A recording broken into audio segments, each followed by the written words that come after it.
अगर आप सभी लोगों के भी नीट मॉक टेस्ट के अंदर 300 मार्क्स आ रहे हैं और उससे आप सभी लोगों को 600 मार्क्स तक पहुंचना है, तो मेरे भाई ये एक मिस्टेक बिल्कुल मत करना, वो है टेस्ट को एनालिसिस नहीं करना। क्योंकि अगर आप सभी लोग अगर टेस्ट को एनालिसिस नहीं करोगे तो टेस्ट देने का भी कोई फायदा है नहीं। क्योंकि हर एक नीट एस्पिरेंट तभी नीट टॉपर बनता है जब वो टेस्ट को अच्छी तरीके से एनालिसिस करता है। हजारों सैकड़ों इंटरव्यू आप सभी लोग देख सकते हैं नीट टॉपर्स के, जो कि टेस्ट एनालिसिस करने को तो बोलते हैं, लेकिन किस तरीके से हमें करना चाहिए टेस्ट को एनालिसिस वो नहीं बताते एक्चुअल में। अगर आप सभी लोगों के भी 300 या 400 मार्क्स आ रहे हैं और टेस्ट को एनालिसिस नहीं करते हैं तो ये वीडियो आप सभी लोगों के लिए काफ़ी ज़्यादा इंपॉर्टेंट होने वाली है। इस वीडियो का एक एक सेकंड काफ़ी ज़्यादा इंपॉर्टेंट होने वाला है। चाहे आप सभी लोग इसे 2x पर देख लेना, लेकिन इस वीडियो को बिल्कुल लास्ट तक जरूर देखना मेरे भाई। और इस वीडियो को देखने के साथ साथ चैनल को जरूर सब्सक्राइब कर लेना। मेरा नाम यार मोहम्मद उवैस, आप सभी लोगों का स्वागत करता हूँ अपने इस यूट्यूब चैनल पर। और मेरे चैनल को आप प्लीज़ सब्सक्राइब जरूर कर लेना। आप सभी लोगों से कुछ नहीं मांग रहा हूँ, सिर्फ एक सब्सक्राइब मांग रहा हूँ। भाई होने के नाते सपोर्ट दिखा दो यार, इस वीडियो को एक लाइक जरूर कर देना। तो सबसे पहला जो मेथड है वो है ऑपरेशन मेथड।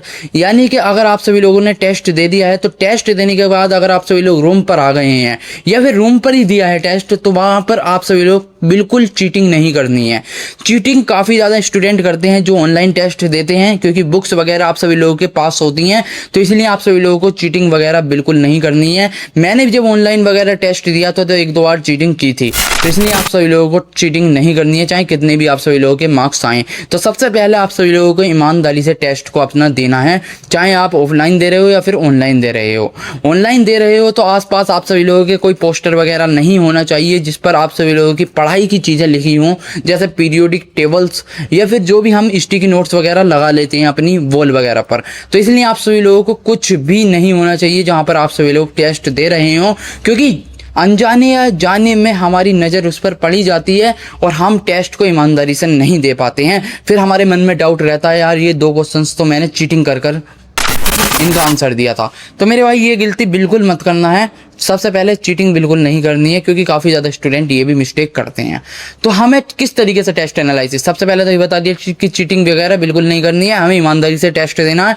ईमानदारी से टेस्ट दे दिया, मान लो आप सभी लोग ये 400 मार्क्स आ गए, ईमानदारी से टेस्ट देने के बाद ये 300 मान लो। तो सबसे पहले देख लीजिए जो आप सभी लोगों के करेक्ट क्वेश्चन हैं उसमें कोई तुक्का तो नहीं लगाया है, और उसके बाद आप सभी लोग जितने भी तुक्के वगैरह लगाए उस पर सर्कल कर दीजिए या फिर टी कर लिख देना कि ये तुक्के वाले क्वेश्चंस मैंने सही हो गए, गलती से सही नहीं होने थे लेकिन गलती से सही हो गए हैं। आप सभी लोगों को एक नोटबुक लेनी है, बड़ी नोटबुक ले सकते हैं आप सभी लोग, और उसमें कॉलम बना सकते हैं कि टेस्ट 1 सबसे ऊपर लिख दिया। अब पहली हेडिंग है सिली, यानी कि सिली मिस्टेक्स कितनी है, तो उसमें संख्या लिख दी जाए 5, मतलब ऐसे ही, और T1 लिख देना, टेस्ट 1। और फिर सिली मिस्टेक 5 हैं या फिर 10 हैं, जितनी भी हैं।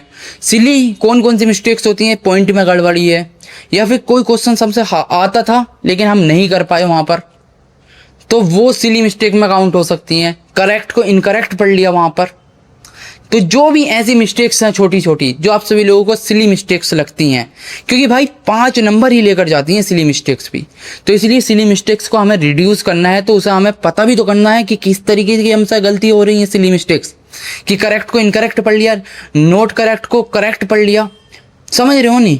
तो वो चीज़ें हमें देखनी है। पॉइंट में मिस्टेक कर दी, 6.67 था लेकिन 66.67 लिख दिया, मतलब उस पर टिक मारा है, तो ये मिस्टेक नहीं करनी है। यूनिट में मिस्टेक कर दी, तो ये सब होती हैं काउंट आपकी सिली मिस्टेक्स में। तो सिली मिस्टेक्स आप सभी लोगों की कितनी है वो आप सभी लोगों को संख्या लिख देनी है। 10 है तो 10 पंजे 50 होते हैं यार, तो ये नहीं करनी है।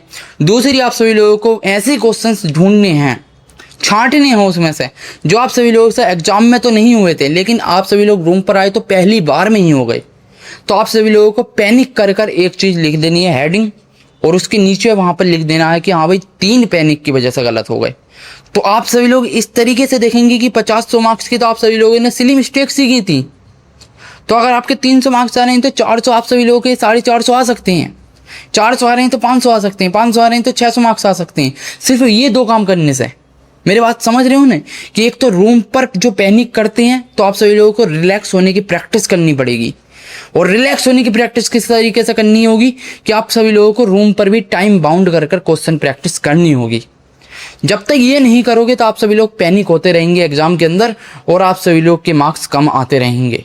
तो तीसरी मिस्टेक्स की अगर मैं बात करूं तो वो होती है टफ क्वेश्चंस को ज़बरदस्ती हमें अटेम्प्ट कर लेते हैं, और जबकि हमें उसका कुछ नहीं आता, हमें उसके कॉन्सेप्ट तक नहीं आते, लेकिन फिर भी हम तुक्का मार देते हैं। तो तुक्का बिल्कुल नहीं मारना है।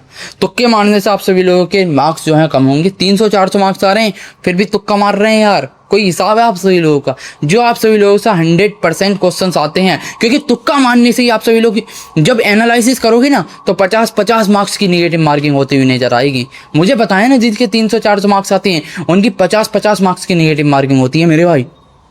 तो इसलिए निगेटिव मार्किंग को रिड्यूस करने का क्या तरीका है? सबसे पहले आप सभी लोगों को 3 या 2 राउंड में क्वेश्चन प्रैक्टिस करनी है, यानी कि क्वेश्चन का जो पेपर है उससे 2 राउंड में आप सभी लोगों को करना है। सबसे पहले इजी क्वेश्चंस कर लिए बायोलॉजी में, मान लो कि 90 क्वेश्चन में से आप सभी लोगों के ईजी हो गए 70 मान लो यार कम से कम, क्योंकि इतने तो करने ही पड़ेंगे। अगर आप सभी लोगों ने एनसीईआरटी ढंग से पढ़ी होगी ना, कोई से भी टेस्ट दे रहे हो ना, कोई सी भी कोचिंग का, तो 70 क्वेश्चन आप सभी लोगों से फिर भी नहीं हो रहे ना, तो यार नीट का एग्जाम मत दो।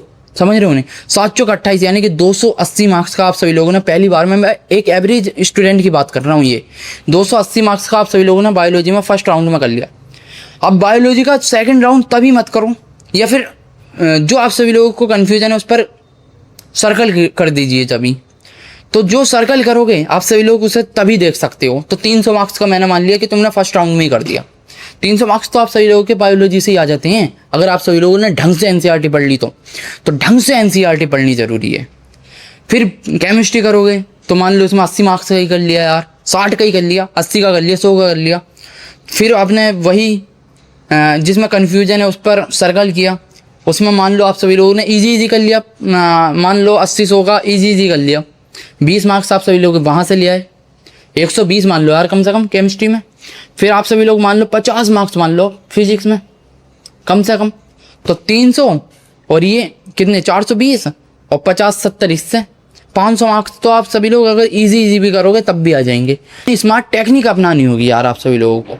ये नहीं है रैंडमली कोई से भी क्वेश्चन करने बैठ गए या फिर ऐसे लेजीनेस बिल्कुल नहीं करनी है। एग्जाम देने जा रहे हो फुल इफेक्टिवनेस से एग्जाम देना है, नींद अच्छी तरीके से लेनी है, तो हर चीज़ को अच्छी तरीके से कर एग्ज़ाम देने जाना है।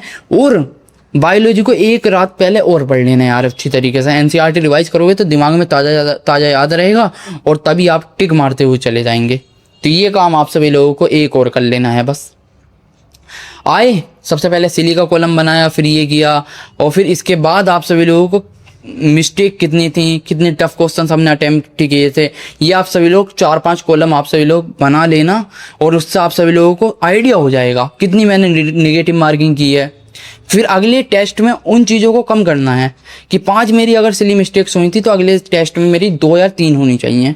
इस तरीके से आप सभी लोग जो जब नीट देने जाओगे तो आप सभी लोगों की ये मिस्टेक्स कम हो जाएंगी और बिल्कुल ना के बराबर हो जाएंगी, और आप सभी लोग 600 से ऊपर मार्क्स ला सकते हैं।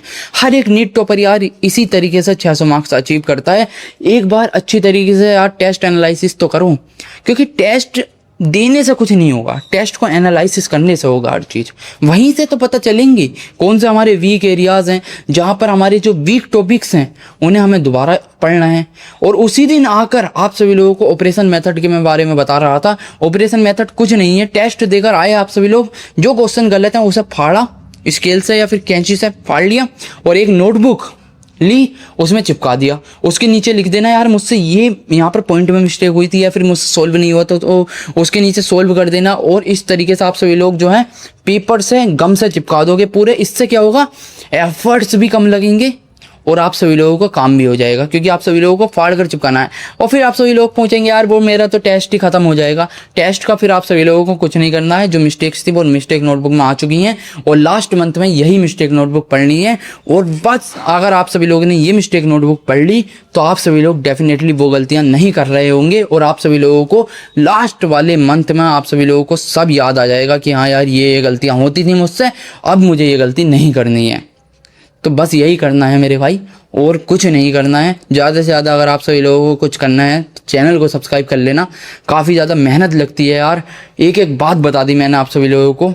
और इस वीडियो को लाइक ज़रूर कर देना, कमेंट सेक्शन में एक प्यारा सा कमेंट ज़रूर कर देना।